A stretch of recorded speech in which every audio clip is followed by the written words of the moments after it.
Саламатсыздарбы? Тарбия берүүчү Ширин жомоктор сериясынан шүгүр келтирүүгө арналган тентек пил деген жомок менен таанышасыздар. Илгери Африканын түн токойлорунун биринде бир чоң пил үй бүлөсү менен жашаган экен. Бул үй бүлөнүн эң кичинекейи аябагандай өжөр, тентек, эрке баласы болуптур. Ал өзү жашаган жерди жактырбай башка жаныбарлар сыяктуу болууну каалачу. Бир жолу анын үй бүлөсү токойду аралап келүүгө жөнөп калышат. Атасы булар менен барбай турганын сезген тентек уулуна: "Уулум, жүр, токойду аралап кооз жерлерди көрүп келебиз" дейт. Баласы болсо атасына: "Жок, мен силер менен барбайм" деп өжөрлөнүп башын чайкайт.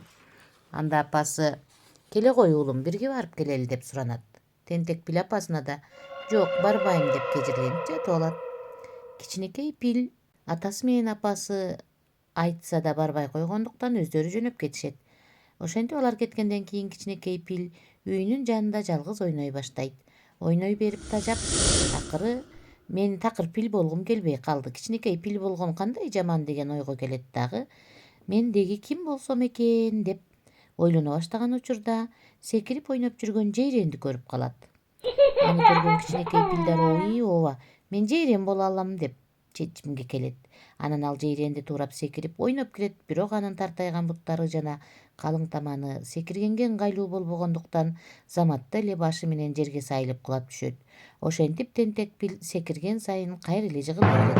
Акыры жаны кыйналганда кичинекей пил: "Жейрен болгон деле анчалык кызык эмес тура. Койчу, мен жейрен болбойм" деген жыйынтыкка келет. Ошентип ойноп жүрүп тентек пил үйүнөн алыстай баштайт. Жолдо баратып маймылдар жашаган жерге туш келет. Ал маймылдарды карап туруп: Билдим, мен маймыл боло алам" дейт да ары бери бактан бакка секирип ойноп жүргөн маймылдарга кайрылат. "Эй, мен дагы эми маймылмын" деп кыйкырат. Муну уккан маймылдардын баары кичинекей пилдин жанына топтоло калышат. Алар өздөрүнчө оюн салышып, бирөөсү тентек пилдин үстүнө секирип, кимдир бирөөсү кулагынан тарткылап, кимдир бирөөсү башына жаңгак атып, ыргытып ойной башташат. Мындай башаламандыктан тажаган тентек кичинекей өжөр пил алардын арасынан араң качып кутулат. Ошентип маймылдардан зорго кутулган тентек пил андан ары жолун улайт. Жолдо баратып түркүүн түстүү кооз бактагы дарактарда ары бери учуп жүргөн тоту кушту көрөт. Бул тоту куш ага аябай жагып калат. Тентек пил ага кайрылып: "Эй, мен да тоту куш болгум келип жатат. Мага да учканды үйрөтчү" деп суранат. Асманда учкан тотуну аңырая карап, анда тоту куш кубанычтуу сезим менен кичинекей пилдин каалоосун кабыл алат да: "Албетте үйрөтөмүн. Жүр, экөөбүз бир жерге барабыз" дейт. Экөө ошентип ээрчитишип алып көл жээгиндеги аскага барышат. Пил болсо эптеп аскага бышылдап күшүлдөп чыгат. Ал эми тоту куш аны жогору жактан күтүп алат. Анан экөө учууга даярданышат. Бир маалда тоту куш "Уштук" деген бойдон канаттарын каккылап учуп кетет. Кичинекей тентек пил болсо учканга камынып эки бутун эки жакка керет.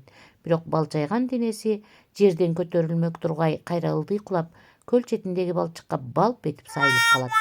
Баткакка башы тыгылган тентек пил аябай коркуп кетет да араңдан зорго жанталашып балчыктан чыгат. Денесинин баары баткак болгон тентек пил эптеп кыбырап отуруп үйүнө келет. Ошентип чарчаган, курсагы ачкан, бүткөн бою ооруган кичинекей пил аягында "Өх, мен пил бойдон эле калганым жакшы экен" деген чечимге келет.